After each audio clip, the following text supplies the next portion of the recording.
Lelo toujours lelo ambassadeur, lelo bapesa lelo Kofi ambassadeur. Et sali Noël il sali mutema passe atindi mamoko mongol. Non. Obi mongol. Non. Yo obi mongol ni obi. Mongol. Mongol les a 140. Aza mongol. Tindi le cœur, avec tous les musiciens wenge. Juste je comprends pas. Noël aux Obana. Noël c'est Noël. Oui Noël était. Non. Oh mais c'est Noël. Mais c'est Noël moi wenge boy. Non, il faut pas faire ça. Donc, il y a Cindy le cœur. J'ai là. Quand tu commences,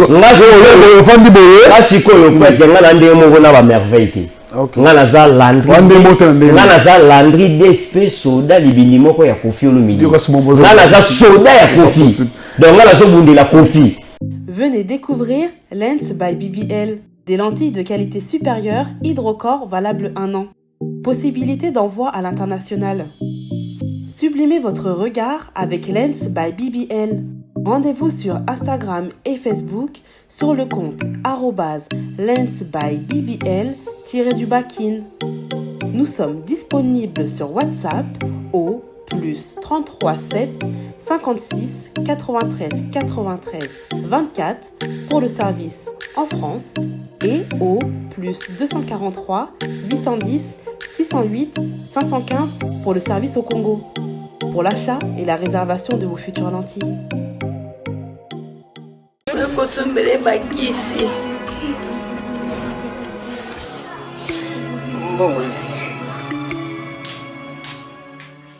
Enfin, avec le projet Congo Mokili Mavros, bayeli biso gratuité à santé. Bazali kotonga ba centre de santé na ba quartier inhospitalier ya ville ya Kinshasa. Nyonso ekozala ya ofele. Misala ebandi deja na Kindele pe na Maluku. Yope sala lokola baninga na 10 €, 100 €, 1000 € na yo contribuer pour na kosunga bandeko na Kinshasa. Tala na se ya vidéo na description okomona lien ya cagnotte. Cliquez lien ya cagnotte et kofungolela o page oyo. Cliquez na je contribue. Otie montant au Kokoka. Aucun mode de paiement, soit PayPal, ton compte bancaire. Congo Mokili avec le projet Mavros, bayeli biso gratuité à 100. Voilà, merci. Je pense que cet élément a fait plaisir à tous ceux qui aiment cette émission, surtout à Pamela Loponde Bois Noir, à Moissi Mbiji qui est en train de nous suivre depuis la France. Il y a Sarah et Lambo. Moi, j'ai un peu plaisir. Mon famille, ceux qui sont tout, moi, pour ce mot bien, fierté Zara, la papa n'a pas encore. Ma beauté, monsieur, vous savez, côté mère, mais, ce mon père, et nous sentir que Bogar, mais, bon, on peut faire ça, belle. La belle fait ça, un peu plaisir. Et merci à Fabien et Fenda qui est en train de nous suivre depuis la France. Moi, on a Bassan Koussou. Alors, Fabien et Fenda, merci à Trésor Bilomba. Papa na Kenzo, bien de bonnes choses à vous. Alors, nous sommes en ce dimanche, nous recevons quelqu'un qui est venu parler de son artiste qui se joue actuellement, comme on vous avait dit qu'il est à Libreville. Il s'est produit hier avec Un Monde Fou, dont l'artiste, il s'appelle Kofi Olomide. L'anglais japonais. Ouais. Boni. Ouais, l'idée, ça va. Mais dernièrement, on a télé orchestre. Dernièrement, on a orchestre, mais enfin, on a une carte à la tête. T'es un la télé en la tête. Moutaboabo télé. Nga telengana te nga orchestre monté na roluka na Congo nga za mwana Kofi Olomide nga roluka orchestre moko te orchestre nitini nga mwana Kofi Olomide non orchestre mo bebele te nga na jaro wana te bato ba telengana moni bako bakumisaka o nga nani kingandi ona kinga kumisa ni semote nga za mwana Kofi Olomide pona biso komona nga na liboso langue japonais DSP libindi moko Kofi Olomide donc soldat pena ya Kofi Olomide nga naza porte-parole te nga naza nani te nga naza soldat ya Kofi donc sotumboli Kofi Olomide moninga. Alors Kofi Olomide étoile ya Hollywood. Ouais. Est-ce que comment ça s'est passé ça comment et l'équipe de Kofi Olomide batia une liste il y avait étoile ya monde dans le Hollywood. Et ça les ali bengaki Kofi ils étaient surpris. Qu'est-ce qui s'est passé au juste? Kofi avant na pesi na mbota to sika mikolo bazo benge lever agua mai so boyo ko melai Alors, on a mbeli à on a commis les V agua. Ils ont un portugais maï. Sur le boyo comme là, sur le boyo comme là, sur le boyo sukulo tiens na car, sur le boyo soutien na car mutoke kebimo wana. Donc on fait le midi avant d'akinae. Avant nae, c'est les 25. Avant dit on offre la téléphone. Fan ni moko azarane kota be États-Unis kuna. Iye moko sekinenga salaki atindeli ko fait le midi. Ils a ko fait le midi moko te yangwana ba omona. Mais bon batu banda kala ba bakate étoile mo ezala na Congo. Étoile mo ezala na Congo ezala ko fait le midi. Parce que parmi les toiles là, et Congolais mon côté na gate toiles, bah tiens qu'on fait le midi, il y avait aussi d'autres parce que il y a plusieurs artistes ça tellement belé hein, ça tellement pour ne pas parler, pour citer aussi d'autres noms. Et ça la mission moko en Afrique. Et ça na Congo té, en Afrique mobimba mission moko OK. En Afrique mobimba. Afrique mobimba. Ba Yusundu bazate, ba Salif Keita bazate, ba tout le en Afrique. En Afrique mobimba musicien moko té yebaki ke batiaka bango na kubatiaka bat na ba kombo bongo na États-Unis. Ba on mona ka ça normal, ba on mona ba Michael Jackson, ba on mona ba Tyson, ba Celine Dion, mais ko ba DJ Khaled, mais ba moni o liboso na Afrique. Donc fan ni moko mutasali yango. O yebi ke to zala rappel étoile mo na Afrique za Koffi Olomide. Fan nde match étoile là. Fan ya Koffi mutasali yango. Pe eloko bongo ndeti Koffi Olomide ya linga ba étoile, jamais eloko mo ke o ba pesa kata musumbongo. Koffi Olomide ko linga biloko bongo te. Koffi Olomide linga pe makambo ke batu bango ba reconnaître ba tie Koffi Olomide ya. Bon, c'est Koffi Olomide passeport rouge reconnu dans son pays. Mais pour na Koffi Olomide étoile na Hollywood ni na ngoleki, c'est le si ko ndenge za wana oyo ko le kamingi za mingi passeport rouge o ba pesa Koffi Olomide yango le to mona lelo ba musicien belé o ba sana kati ya Congo to mona mingi to ba na ko ta ambassadeur. OK.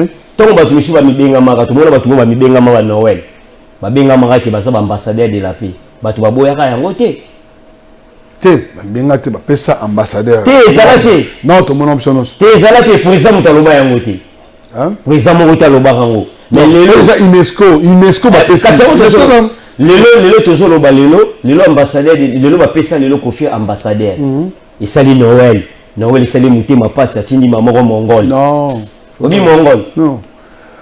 Parlons d'abord de la qualité. Si vous batini mongol, tant que le babi misata sous passeport rouge.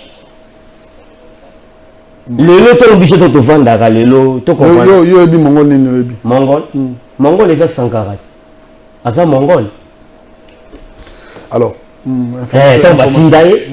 Tant batindaye le bibi lobela le lot tu yo comprendre que étoile mo pesa na Congo. Et ça Koffi Olomide mutobo ya ngwazati. Tala tant mongo étoile na bimaki. Misemi nga ibaki en même en Afrique.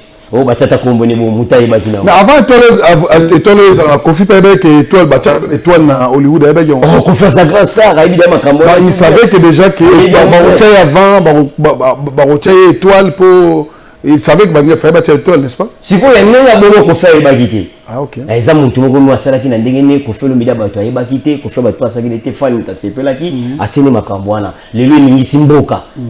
Et bomi bato alité mususu bato banda kozela. Bato tu bakoluka ka étoile donc bayi bakake Koffi Olomide az étoile. Ah OK. Alors, si quoi actualité ni sur le lot Koffi Olomide bébé teki na Libreville, comment ça s'est passé? Concert les gars kitoko. En tout cas, Koffi Olomide coup de chapeau, Koffi bete concert kitoko. Donc concert plein à craquer. Pour l'accélérer pour faire aussi là. Je pense que l'image on va le proposer. J'aimerais que tout à l'heure nous c'est qui était on va prendre cet extrait hein. Cet extrait donc Koffi Olomide à Libreville, plus de 9 millions de francs CFA au Koffi Olomide la concert à lobby et puis concert ils qui droit d'entrée équivalent à francs CFA mais ils ont $300. On va prendre cet élément, c'est là. On va faire plaisir à Maître Pouloussi et Kaïg, c'est lui qui est l'avocat de Barabas, c'est lui qui a défendu Barabas et l'avocat des opprimés surtout, c'est un avocat des innocents. Quand tu es innocent, il faut féliciter déjà des gars comme Maître Pouloussi et Kaïg. Merci à tous ceux qui nous suivent, merci aussi au président Chabani Record, ça c'est pour vous. Voilà, merci, félicitations à Koffi Olomide. Je pense que cet élément a fait plaisir à Trésor Biloma Papa Nakenzo aussi, au boss Rami Amissi Afridiam. Bon séjour à Kinshasa et aussi bon retour, hein, posons à Kinshasa. Et aussi bon dimanche au boss Chabani Moricho qui est en train de nous suivre depuis Lusaka. Alors, tout le monde a un concert à Koffi à Libreville. Wow. Mais qu'est-ce qui fait absence ya Cindy c'est de l'intention. Tu confies à mon bomba Cindy n'est longwa. Cindy le cœur. Cindy n'est longwa. Cindy formation Cindy le cœur Azali. Qu'est-ce qui se passe? Cindy le cœur Azali na concert on appelle Cindy le cœur Azali. Tant qu'on fait beta chouya qui na beta ne mon bunda pour la ça la musique makas. Ba tu comprendre été. Au moni Cindy le cœur Azali roi ndengeni. Au moni mère na biso biabel. Mère na biso biabel azali le seul chanteuse OK. Ala ta sersi makas. Mais au tika le remona vidéo na été. Otika le remona mabene ya mokote po anini abata maki asamu alata ba sersi makasi ninga abanda ki kola ninga alata ngoti lelo na bakli pasalaka nabo bala ndenge ni alata ngoti lelo mais au mona te ki yo vidéo mo mais mbia bela ndenge mabe po mbia bela bote po nani mais pourquoi pour nika la référence en fait asa référence la musique oui c'est-à-dire ba sindi to banda le corona yi. Alors, mais comment se fait-il que vous retirez exemple car c'est la c'est pour la nini na pour nini azaki coaching bien pas fin na biso franco pas faire ce taboulay abomba ki malamu lelo même bien bela sala makambo kitoko ya malamu yango wana pe Cindy Leker azaki sikamo ya Koffi Olomide grand poète musicien munene Cindy Leker andemo na ba Noëlité Cindy Leker aleki tous les musiciens wenge. Juste je comprends pas. Noël aux Obana. Noël c'est Noël. Oui, Noëlité. Non. Oh, mais c'est Noël. Mais c'est Noël moi wenge boy. Non, il faut pas faire. Donc il y a Cindy Leker j'ai là vraiment au limite sanga. On dit ah on a chaîne. Et là on peut qu'on ne tolère pas. Qu'on insulte Wera, Kofi, JB, Oise quoi, Karma pas. Donc dans mon émission quand tu viens parler de ton leader, c'est-à-dire que frère Nayomo a suspendu nos questions Nabino, Merveille Rambo. C'est à cause de ça, c'est un bon encadreur. C'est-à-dire qu'il faut éviter des choses comme ça. Quand tu viens chez moi, c'est une émission responsable, il faut éviter. La émission est monnaie, yomono ya kabando sabo sana mutu munene. Chaîne na biso ya pas fina so Chabani répond à PC Mbota mutu munene. Na koya na lobelo ko mokote. Ngaso quand tu commences ngaso fandi boye. Ngaso ko yo kwete ngana ndenge moko na ba merveille. Ngana za Landry DSP soda libindi moko ya Koffi Olomide. Ngana za soda ya Koffi. Donc ngana so bundi la Koffi. Après on bundi la Koffi, na bundi jusqu'au quartier la terre. Donc ngana za Koffi Olomide. Mais comme conseil hein, on a betika bo sentir de bon na beti bo sigo. Mission mo eboto mo beti bo. Eza boutique te eza na pe na mbongo na mba ofite na ngao. Parce que musala be baliko ya biloko. Te bate. Tout sur la bien pour ani. Ba tu misube ba non ça la ndeti ba Noël ba non ya pe na mo fleri ba osenga bilamba pa Koffi. Ba sali ba clip na yango. Ba pe ndelo ba kuma bimalo ba engra. Siko ya wana eleka ko na olobara ka kesa. On a olobara Cindy Leker azabia ba zili na légende ba ko Cindy ndenga yembi. Ayembi daze. Donc Cindy ayembi kitoko na PC Mbote. Ayembi so abakisi lisusu. Cindy bango bazaka na terre ko senga Cindy bango na terre. Album déjà, à peu près deuxième album. Te ya ça album les gens na Koffi Olomide so bima. Mais quand deuxième album à Cindy Leker. Calamity. Depuis 606 style l'album. Te Calamity baso so yango. Calamity baso so album baso so Cindy Leker lisu ba oyoka ye. Donc bana ki Cindy Leker azali. Bango ba Kongola ninga mini sende ni ba mission basenga ka bakenda ka boy. O ba kota ka ba bwa tio basala bo Cindy Leker azana jao wana te poza pemeni ya Koffi Olomide levé agua. Mukonza wa mission tout ya Afrique et toi la Congo. C'est levé un Zulu câble.